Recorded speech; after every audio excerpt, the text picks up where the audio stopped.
जो कोण तो नवन्या का कोण आहे त्याने मराठा समाजाला निजामाची अवलादी म्हणतो ना, अरे तुझी अवलाद इंग्रजाची आहे का औरंगजेबाचे हे तपासावं लागल. आणि असं जर बोलत राहिला ना तर जशाच तसं उत्तर येणाऱ्या काळात तुला मिळाल्याशिवाय राहणार नाही. ह्याचा जळपाट ह्याच्याहून होतोय की मनोज दादाने 70 वर्षात न मिळालेलं आरक्षण मराठा समाजाला दिलंय.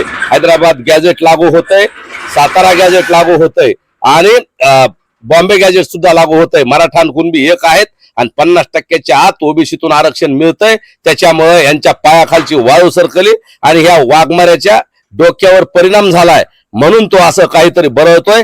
याद राख, जर इथून पुढे असं बोलला तर तुला जशाच तसं उत्तर द्यायला आम्ही खंबीर आहे. अरे बाबा, तुला तर 4-2 वळीवर आरक्षण मिळालंय. आमच्या तर 58 लाख नोंदी मिळाल्यात. निजामाच्या काळातल्या, शिवाजी महाराजांच्या काळापासून जे दस्तावेज आहेत वेगवेगळ्या देवस्थानचे सुद्धा आहेत. 1881 जनगणना असन, 1901 असन, शाहू महाराजाचं गॅजेट आहे, साताराचं गॅजेट आहे. त्याच्यामुळं तू अशा चुकीच्या पद्धतीने वक्तव्य करू नको. आणि जर असं केलं ना तर तुला जिथं दिसतील तिथं मराठे काळ फासून ठोकल्याशिवाय राहणार नाहीत. याच लायकीच आहे तू आता.